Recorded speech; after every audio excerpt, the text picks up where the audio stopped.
میرے بہت سے ساتھی حیران ہو رہے ہوں گے کہ میں کھڑے ہو کر تقریر کر رہا ہوں اپنے کمر کی تکلیف کو نظر انداز کرتے ہوئے۔ ابھی کچھ دن پہلے میں نے یہ تجربہ پشاور میں بھی کیا تھا، ہائی کورٹ بار ایسوسی ایشن میں، اور اس میں چونکہ مجھے کچھ کامیابی رہی تھی اس لیے میں یہاں بھی ہمت کر رہا ہوں۔ سب سے پہلے میں کچھ مثبت باتیں اپنی۔ دیکھیے، روشن خیالی کے بارے میں ڈاکٹر جاوید اقبال صاحب کی یہ رائے صحیح نہیں ہے کہ یہ ٹوائن بی نے اس کا آغاز کیا۔ یہ تو ریفارمیشن اور رینائسنس کے بعد انلائٹنمنٹ روشن خیالی، اس پورے پروسیس کو روشن خیالی کہا جاتا ہے۔ یہ روشن خیالی ہم نے دی ہے یورپ کو۔ یورپ خود مانتا ہے، ابھی امریکہ کا تو سوال ہی نہیں، وہاں تو کچھ وحشی قبائل صرف رہتے تھے، نہ کوئی تہذیب نہ تمدن۔ یورپ ڈارک ایجز میں تھا، تاریکیوں میں، خود مانتے ہیں ڈارک ایجز۔ یہ ہمارا فکر تھا جو کارڈوا، ٹولیڈو، گریناڈا کی یونیورسٹیوں سے یورپ میں پھیلا ہے، جس نے وہاں روشن خیالی پیدا کی ہے۔ یہ روشن خیالی مسلمانوں کے زیر اثر پیدا ہوئی۔ چنانچہ سب سے پہلے میں حوالہ دوں گا ایم این رائے کا۔ راجا رام موہن رائے کا حوالہ دیا ہے ڈاکٹر صاحب نے، میں ایم این رائے کا دے رہا ہوں۔ مہندر ناتھ رائے، یہ کمیونسٹ انٹرنیشنل کا رکن تھا، اتنے بڑے پائے کا کمیونسٹ۔ اس نے اسی لاہور میں تقریر کی تھی 1920 میں، جبکہ ابھی بولشوک ریولوشن کو 3 برس صرف ہوئے تھے۔ یہیں کا بریڈلا ہال اب مسمار ہو چکا ہے لاہور کا۔ 1920 میں تقریر کی، ہسٹوریکل رول آف اسلام۔ وہ کتاب پاکستان میں تو کوئی جانتا ہی نہیں، انڈیا میں ممبئی کا ایک ناشر آج بھی شائع کرتا ہے۔ اس میں جو کچھ اس نے کہا ہے، میں اس کا صرف ایک پہلو آپ کے سامنے رکھ رہا ہوں۔ اس نے کہا جو لوگ عربوں کی فتوحات کو سکندر اعظم یا چنگیز یا اٹیلا کی فتوحات پر قیاس کرتے ہیں، وہ بہت بڑے مغالطے میں۔ ان فتوحات کے نتیجے میں دنیا میں کوئی روشنی نہیں آئی، کوئی سماج کی اصلاح نہیں ہوئی، کوئی نئی تہذیب وجود میں نہیں آئی، نئے علوم وجود میں نہیں آئے۔ لیکن اسلام کے زیر اثر یہ جو پھیلا ہے طوفان کے ساتھ کہ تھمتا نہ تھا کسی سے سیل رواں ہمارا، اس نے دنیا کو روشنی دی ہے، اس نے دنیا کو تاریکی کے اندھیروں سے نکالا ہے، اس نے نئی تہذیب دی ہے، نیا تمدن دیا ہے، نئی سیاست دی ہے، نیا ریاست دیا ہے، نیا قانون دیا ہے، فوجداری بھی اور دیوانی بھی۔ تو یہ اصل میں قیاس نہ کریں آپ کہ یہ سکندر اعظم اگر مقدونیہ سے ہو کر اور بیاس تک پہنچ گیا، یا ٹیلا اور چنگیز خان اگر منگولیا وغیرہ سے ہو کر اور پہنچ گیا ایسٹرن یورپ تک، تو یہ اس طرح کی فتوحات نہیں تھی، اور تاریخ انسانی کا عظیم ترین انقلاب تھا جو محمد نے برپا کیا۔ یہ گواہی ایک ہندو کی ہے، جو صرف ہندو نہیں، کمیونسٹ ہے، صرف کمیونسٹ نہیں، کمیونسٹ انٹرنیشنل کا ممبر ہے۔ اسی کی ایک گواہی علامہ اقبال نے دی۔ علامہ اقبال نے جدید مغربی تہذیب کا انر کور قرآنی قرار دیا ہے۔ بڑی حیران کن بات ہے، اگرچہ مغربی تہذیب کے خلاف ہیں، وہ اشعار بھی ابھی پڑھے گئے ہیں کہ تمہاری تہذیب اپنے خنجر سے آپ ہی خودکشی کرے گی، جو شاخ نازک پہ آشیانہ بنے گا ناپائیدار ہوگا۔ میں اس میں ساتھ کے ساتھ عرض کرتا رہوں کہ اس سوال پہ اکثر ایک سوالیہ نشان اس شعر کے آگے میں لگاتا ہوں، وہ تہذیب ابھی مری تو نہیں، علامہ کی پیشن گوئی تو غلط ثابت ہو گئی، لیکن ذرا غور سے دیکھیے تو تہذیب مر چکی ہے۔ امریکہ اپنی ٹیکنالوجی کے بل پر کھڑا ہے، صرف مغربی تہذیب صرف ٹیکنالوجی کے بل پر کھڑی ہے۔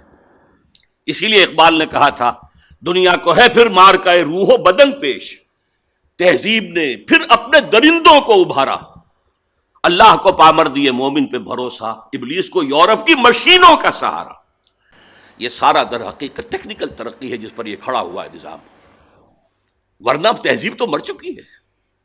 مرد و زن، اللہ کی بنائی ہوئی مخلوق جدا، ان کو وہ ایک کر رہے ہیں۔ ہم جنس شادیاں، ہومو سیکسولز کی شادیاں، ایک مرد شوہر ایک مرد بیوی، ایک عورت شوہر ایک عورت بیوی، یہ تہذیب ہے یا تہذیب کا سنڈاس ہے؟ یہ تہذیب تو مر چکی، خاندانی نظام ختم ہو چکا۔ 4 سال پہلے بل کلنٹن نے کہا تھا کہ عنقریب ہماری قوم کی اکثریت حرامزادوں پر مشتمل ہوگی، born without any wedlock, شادی وادی نہیں ہے، ہو رہے بچے، وی آر لیونگ ٹوگیدر، بچے بھی ہو رہے ہیں۔ وہاں باپ کا نام جو ہے خانے سے خارج کر دیا گیا، جو فارمز بنتے ہیں فادرز نیم، اکثر کو معلوم ہی نہیں ہمارا باپ کون تھا، لہذا آپ مدرس نیم رہ گیا سر، وہ تو معلوم ہے کس نے جنم دیا۔ تو تہذیب مر چکی ہے، اقبال غلط نہیں تھا۔ تمہاری تہذیب اپنے خنجر سے آپ ہی خودکشی کرے گی، یہ شاخ نازک پہ آشیانہ بنے گا، بڑا پائیدار ہوگا۔ یہ انر کور اقبال نے کیسے کہہ دیا کہ مغربی تہذیب کا انر کور قرآنی ہے؟ یہ بڑی ذرا گہری بات ہے، اسے سمجھیے۔ دیکھیے، اسلام سے قبل دنیا میں توہم پرستی تھی، اسلام نے آ کر توہم پرستی کا خاتمہ کر دیا۔ وَلَا تَقْفُ مَا لَيْسَ لَكَ بِهِ عِلْمٌ، کسی ایسے چیز کی پیروی نہ کرو، پیچھے نہ چلو جس کے لیے تمہارے پاس علم نہ ہو۔ ان السمع والبصر والفؤاد كل اولئک کان عنہ مسئولا، ہم نے جو یہ صلاحیتیں تمہیں دی ہیں، سماعت اور بصارت اور پھر عقل، فؤاد کا ترجمہ عام طور پر لوگ دل سے کرتے، میں نہیں کرتا، یہ اصل میں یہ کمپیوٹر ہے، فائدہ نکالنا کسی چیز سے، انفر کرنا۔ فائدہ کسے کہتے ہیں؟ گوشت کو جب بھون دیا جاتا ہے، پانی وان نکل گیا، اسے فعید کہتے ہیں، اس کا خلاصہ نکل آتا ہے، تو یہ فائدہ دماغ نکالتا ہے۔ یہ سماعت اور بصارت ان پٹ کرتی ہے، ڈیٹا فراہم کرتی ہے، ڈیٹا جو ہے وہ اس میں لوڈ کرتی ہے، اور یہ مشین میں کمپیوٹر جو ہے اسے پروسیس کرتا ہے۔ ان السمع والبصر والفؤاد كل اولئک کان عنہ مسئولا، ہر شخص سے جواب دہی کی لی جائے گی، تم نے ان کو کیوں استعمال نہیں کیا؟ توہمات میں پڑ رہے۔ توہمات کی تاریکیوں سے نوع انسانی کو نکالنے والا اسلام، قرآن۔ اور پھر دیکھیے، دنیا مانتی ہے کہ اس سے پہلے فلسفے میں، منطق میں صرف استخراجی منطق کا راج چل رہا تھا، ڈیڈکٹیو نالج۔ ایک بات مان لی اور اس کے منطقی نتیجے میں بال کی کھال اتارتے جا رہے ہیں، اسی میں ڈوبے ہوئے ہیں، اسی میں ڈوبے ہوئے ہیں۔ قرآن نے آ کر دنیا کو روشناس کرایا استقرائی منطق سے۔ دیکھو، مشاہدہ کرو، کھول آنکھ، زمین دیکھ، فلک دیکھ، فضا دیکھ، مشرق سے ابھرتے ہوئے سورج کو ذرا دیکھ۔ افلا ينظرون الى الابل كيف خلقت والى السماء كيف رفعت والى الجبال كيف نصبت والى الارض كيف سطحت فذكر انما انت مذکر۔ دیکھو، غور کرو، سوچو، آبزرو کرو، پھر نتائج نکالو، انفر کرو۔ یہ استقرائی منطق، انڈکٹیو نالج، دنیا کو اس سے روشناس کرانے والا قرآن ہے۔ یہی انڈکٹیو نالج سائنس کی بنیاد بنا، اور سائنس انر کور بن گیا جدید تہذیب کا۔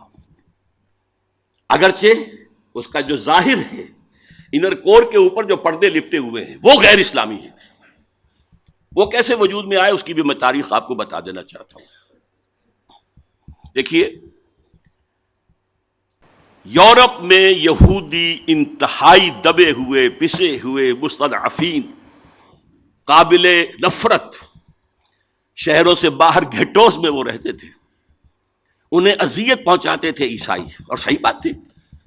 عیسائی جسے اپنا خدا مانتے، خدا کا بیٹا مانتے، وہ کہتے وہ حرامزادہ تھا، باسٹرڈ، سن آف مین، ولد الزنا، جادوگر تھا، کافر تھا، مرتد تھا، واجب القتل تھا، اسی لیے ہم نے اسے سولی پر چڑھوایا۔ یہ دوسری بات ہے کہ اللہ نے کیا کیا اور کب انہیں اٹھایا۔ انتہائی پرسیکیوٹڈ کمیونٹی تھی، اور سب سے زیادہ شدید پرسیکیوشن اسپین میں تھی، جو بہت گہرا کیتھولک ملک ہے۔ یہی وجہ ہے کہ یہودیوں نے مسلمانوں کی مدد کی اسپین کو فتح کرنے میں، راستے بتائے طارق ابن زیاد کو۔ نتیجہ کیا نکلا کہ مسلمانوں نے انہیں سر پر بٹھایا، ان کی عزت کی۔